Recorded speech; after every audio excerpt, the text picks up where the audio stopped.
अच्युतं केशवं कृष्णदामोदरं रामनारायणं जानकीवल्लभं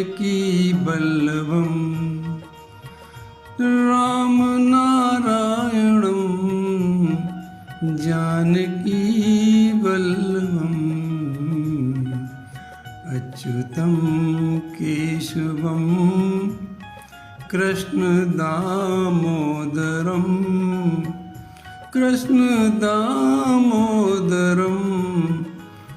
रामनारायणं जानकीवल्लभम्।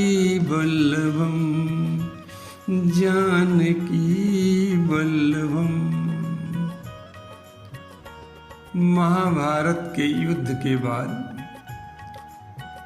एक दिन भगवान श्री कृष्ण ने विचार किया कि हमारे ही अति निकट रहने वाले भीम, अर्जुन और सत्यभामा तथा गरुड़ और हमारा ही सुदर्शन चक्र, इन पांचों को बहुत अभिमान हो गया है, अतः इनका अभिमान समाप्त किया जाए। क्योंकि भगवान का प्रण है कि उर अंकरऊ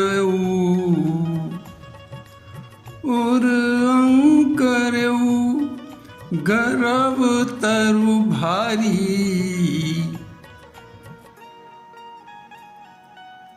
जब अभिमान बढ़ जाता है तो भगवान कहते हैं मैं इसको फिर समाप्त कर देता हूँ। अभिमान का वृक्ष जैसे ही पनपता है वैसे भगवान उसे अपने भक्त का उखाड़ के फेंक देते हैं। भगवान अपने भक्त का अभिमान रहने नहीं देते हैं, उसे उखाड़ कर फेंक देते हैं। तो उर अंकुरऊ गर्भ तरु भारी। तो भगवान ने सोचा कि अब इस वृक्ष को उखाड़ना ही श्रेष्ठ है। बेगी सुमय डारी हूँ खारी। तो भगवान ने सोचा कि इन लोगों का अभिमान कैसे दूर हो, तो इसके लिए उन्होंने हनुमान जी को अपना माध्यम बनाया। क्योंकि हनुमान जी की विशेषता है कि कुमति निवार सुमति के संगी। वे जीव में आई कुमति को दूर करके सुमति प्रदान करते हैं।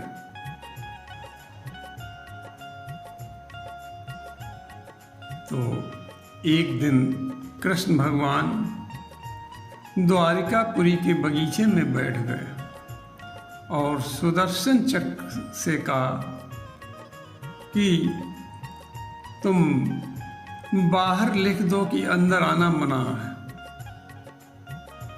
सुदर्शन चक्र ने कहा प्रभु लिखने की क्या आवश्यकता, हम वैसे ही किसी को अंदर नहीं घुसने देंगे। भगवान ने कहा, कृष्ण भगवान ने कहा ठीक है, तुम बाहर पैरे पर बैठो और किसी को अंदर मत आने देना। सुदर्शन चक्र ने कहा प्रभु हमारी शक्ति के सामने कौन टिक सकता है। और सुदर्शन बाहर बैठ गए। गरुड़ जी को अपनी चाल पर, अपनी गति पर बहुत अहंकार था, अतः कृष्ण भगवान ने गरुड़ जी को बुलाया और कहा कि गरुड़, हमने सुना है कि बगीचे में हनुमान जी बैठे हैं, जाओ और उन्हें अपने साथ बुलाकर लाओ। गरुड़ जी गए और हनुमान जी से जाकर कहा कि आप हमारे साथ शीघ्र चलें। हनुमान जी ने कहा कि गरुड़ जी तुम चलो, हम आ जाएंगे। गरुड़ जी ने कहा कि हनुमान जी, तुमने हमको पहचाना नहीं? हम गरुड़ हैं, हमारी गति बहुत तेज है। हनुमान जी ने गरुड़ को पूंछ में लपेटा और फेंक दिया। जब गरुड़ भगवान कृष्ण के पास गए तो गरुड़ जी ने क्या देखा कि हनुमान जी तो पहले से ही भगवान कृष्ण के पास बैठे हुए हैं, क्योंकि हनुमान जी की गति कैसी है? मनोजबम मारुत तुल्य वेगम, मन की गति से भी ज्यादा शीघ्र चलने वाले हनुमान जी हैं। जब गरुड़ जी ने हनुमान जी को देखा तो गरुड़ की को अपनी चाल का अहंकार सब समाप्त हो गया। सुदर्शन चक्र भी अपनी तेज धार का बहुत अहंकार रखता था। जब हनुमान जी भगवान कृष्ण से मिलने के लिए अंदर जाने लगे तो सुदर्शन चक्र ने रोका, कहा हमारे रहते आप अंदर नहीं जा सकते हैं।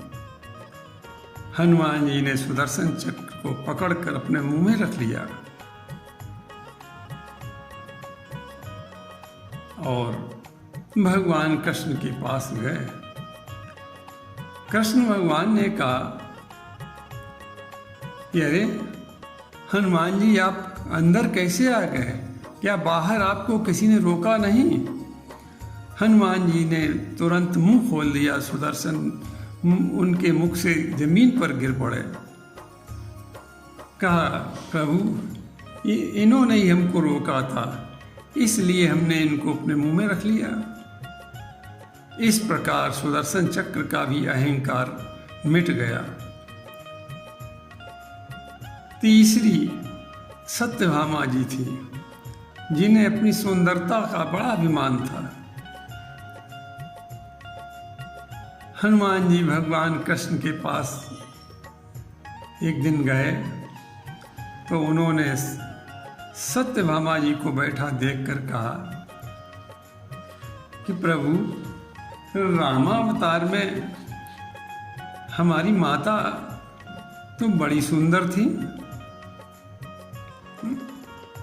और उनकी सुंदरता के विषय में तो सुंदरता का सुंदर करही, और कितनी हमारी माता सुंदर थी कि रंग भूमि जब सिय पगुधारी, रंग भूमि जब सिय पगुधारी, रूप देखी मोहे नर नारी। ऐसी हमारी माता सुंदर थी। तो आपने ये नौकरानी को कहाँ कैसे बैठा रखा? आपके पास ये क्या कोई नौकरानी बैठी हुई है? कृष्ण भगवान ने कहा, अरे ये नौकरानी नहीं, ये तो पटरानी सत्यभामा है। हनुमान जी द्वारा सीता जी की सुंदरता का वर्णन सुनकर सत्यभामा को अपनी सुंदरता का अहंकार मिट गया। वे तो समझ रही थी हमसे ही सबसे ज़्यादा सुंदर हैं। तो इस प्रकार हनुमान जी ने सत्यभामा के सुंदरता का अहंकार भी दूर कर दिया। चौथे भीम जी थे, जिन्हें अपने बल का बड़ा अभिमान था। उनका अभिमान तोड़ने के लिए हनुमान जी रास्ते में एक वृद्ध का रूप बनाकर लेट गए।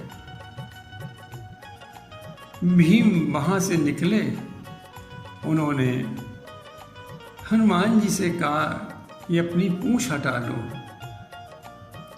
क्योंकि शास्त्र कहता है कि किसी को लांघ कर नहीं जाना चाहिए। तब हनुमान जी ने कहा कि भाई, हम तो बहुत वृद्ध हैं, हमसे हिला डुला भी नहीं जाता है, इसलिए तुम हमारी पूंछ को हटा दो, निकल जाओ। भीम ने अपनी पूरी ताकत लगा दी, पर पूंछ तिल भर भी नहीं हटी। तब उन्हें अपनी ताकत का अहंकार भी मिट गया और वे बोले कि आप कौन हैं?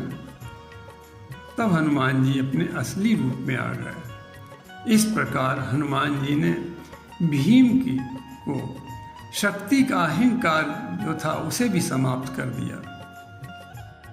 5 में अर्जुन थे, जिन्हें अपनी बाण विद्या पर बहुत अहंकार हो गया था। भगवान कृष्ण ने सोचा कि हनुमान जी के द्वारा इनका भी अहंकार दूर कराना चाहिए। एक दिन अर्जुन हनुमान जी को मिले और उनसे कहने लगे, अरे हनुमान जी, रामावतार में आपके राम जी ने वानर भालुओं को लगाकर एक पुल बनाया जिससे सेना पार हुई। आपके राम जी भी तो बहुत बड़े धनुर्धर थे, वो अपने बाणों से ही पुल बना देते। उन पत्थरों का पुल क्यों बेकार में बनवाया? अगर हम होते तो बाणों का पुल बना देते और सारी सेना आराम से निकल जाती। ये सुनकर हनुमान जी ने कहा, ठीक कहते हो, हमारे राम जी बहुत बड़े धनुर्धर हैं, लेकिन आप सेना के पार होने की बात करते हो अपने बाणों के पुल से। यदि तुम्हारा बनाया हुआ पुल हमारे ही वजन को बर्दाश्त कर ले तो हम अर्जुन तुम्हारे दास बन जाएंगे। ये सुनकर अर्जुन बहुत प्रसन्न हुए और उन्होंने बाणों का पुल तैयार कर दिया। हनुमान जी ने भगवान राम का स्मरण किया और उस पुल पर चढ़े। वो पुल चरमराकर टूट गया। ये देखकर अर्जुन को बड़ा आश्चर्य हुआ और उन्होंने सोचा कि अब हम इस शरीर को रखकर क्या करेंगे। हम तो यही समझते थे कि संसार में सबसे बड़े धनुर्धर हम ही हैं। आज हमारा तो सारा अहंकार खत्म हो गया, अब हम इस शरीर को नहीं रखेंगे। और अर्जुन ने अपने बाण के द्वारा अग्नि प्रकट की और उसमें शरीर को छोड़ना ही चाहते थे, प्राण देना ही चाहते थे। तभी भगवान श्री कृष्ण प्रकट हुए। उन्होंने अर्जुन से कहा, अरे अर्जुन, शरीर देना कोई अच्छी बात है? शरीर को खोना कोई अच्छी बात है? अर्जुन ने कहा, है प्रभु, हम क्या करें? हमें तो बहुत बड़ा अहंकार था अपने धनुर्धर होने का। आज हनुमान जी ने हमारा अहंकार दूर कर दिया, इसलिए हम चाहते शरीर नहीं रखें। भगवान कृष्ण ने समझाते हुए कहा, नहीं, ऐसा नहीं करो। तुम हनुमान जी से गले मिलो, तुम भी हमारे भक्त हो, हनुमान जी भी हमारे भक्त हैं। इस प्रकार अर्जुन का श्रेष्ठ धनुर्धर होने का अहंकार मिट गया। तो इस प्रकार भगवान कृष्ण ने हनुमान जी के द्वारा सुदर्शन चक्र, गरुड़, सत्यभामा, भीम और अर्जुन के अहंकार को मिटाया। हनुमान जी कैसे हैं? महावीर, वीर नहीं हनुमान जी, महावीर हैं। महावीर विक्रम बजरंगी, कुमति निवार सुमत के संगी। कुमति निवार सुमति के संगी। अतः ऐसे महावीर हनुमान जी को मैं बार बार प्रणाम करता हूँ। जय जय जय हनुमान गोसाई, और कृपा करहु गुरुदेव की नाई, गुरुदेव की नाई।